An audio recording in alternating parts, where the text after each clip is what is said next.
Beauté, Bazola Pangui, bonjour à tous. Et c'est encore avec une grande joie que nous allons encore faire des kaboulas pour partager des informations qui font vraiment du bien. Et tout cela avec l'accompagnement de nos, euh, nos très chers consciences supérieures mahatik, Maman Kosi, Maman Mayangi, Maman Gou, Maman Ondombi, et toutes les consciences qui sont là auprès de nous pour l'éveil multidimensionnel de l'humanité. Alors cette fois, euh, nous allons euh, partager cette thématique qui est est-ce que c'est possible de s'alléger à travers l'alimentation, à travers la manière dont on s'alimente? Est-ce que cela a un impact sur ce ressenti que l'on a en fait d'être plus légère ou sinon de sentir cette lourdeur qui nous pèse? Euh, Puisque aussi l'alimentation c'est entrer dans aussi ressentir la température même des énergies qui nous habitent.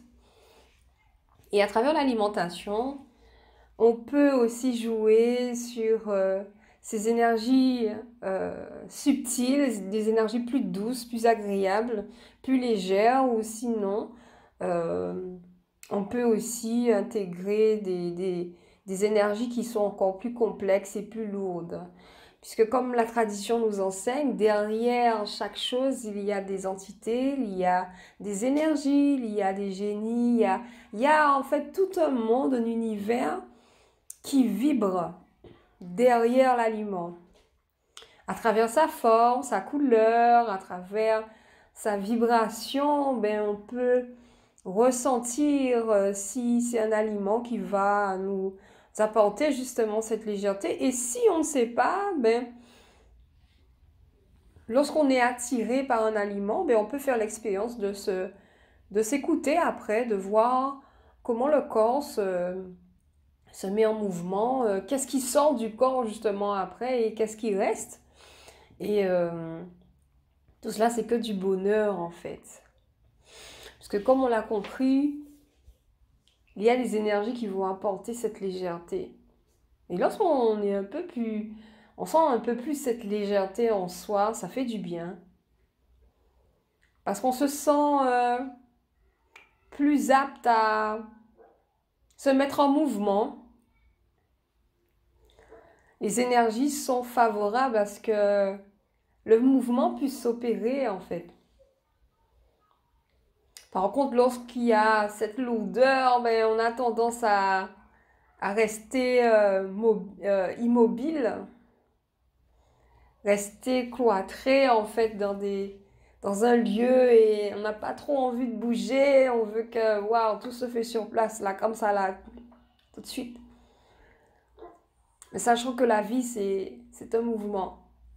La vie, c'est un mouvement, il faut que les choses bougent pour que les choses soient dynamiques et qu'on passe dans différentes atmosphères qui vont nous fortifier et faire cet éveil, justement cette avancée vers nos objectifs. Et effectivement, pour avoir cette légèreté, justement, on peut utiliser le pouvoir de l'alimentation pour aller vers cette légèreté qui est vraiment très agréable. Alors comment faire? Quels sont les aliments qui sont adaptés à notre métabolisme? Comment voir quand c'est un aliment qui va apporter justement cette légèreté? Sachant que nous avons deux forces qui bougent en fait. Dans notre réalité, il y a deux forces qui se mettent en mouvement. On a l'ordre matique, l'ordre dicéphétique, Et justement, comment traduire cela dans l'alimentation? Ben, on a les énergies de l'ordre de la légèreté et du bien-être et les énergies de l'ordre du mal-être, de la lourdeur, de la pesanteur, du stress.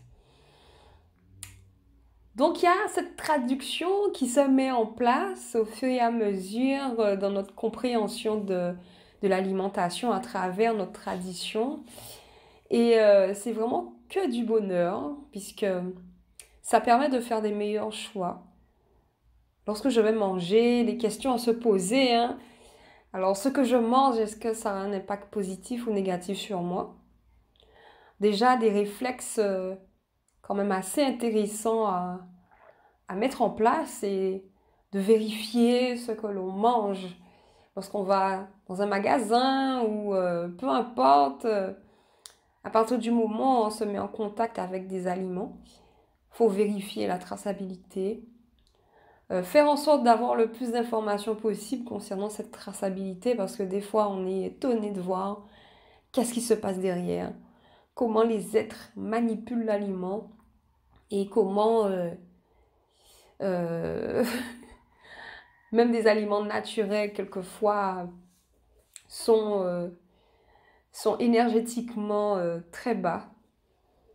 Et forcément cela, lorsqu'on on le digère, ben, cette énergie va vibrer forcément hein, à l'intérieur de soi.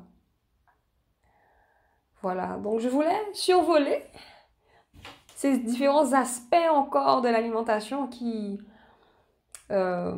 sont très intéressants. Nous allons entrer au fur et à mesure en profondeur, avec bonheur. Voilà, donc si vous avez des questions, vous pouvez noter en commentaire. Si ça vous a plu, ces informations que vous avez reçues, vous pouvez aussi mettre un petit pouce et encourager l'œuvre à travers cette plateforme. Et on poursuit cette démarche magnifique et de cette découverte des aspects de l'alimentation pour notre éveil et aider le corps à être dans les dispositions nécessaires pour faire le kunaka, faire l'ascension, pour faire le maungu, pour être disposé à recevoir les informations de nos guides et tout cela encore avec beaucoup de bonheur. Matondo à vous et on se dit à très vite. Allez, bye bye!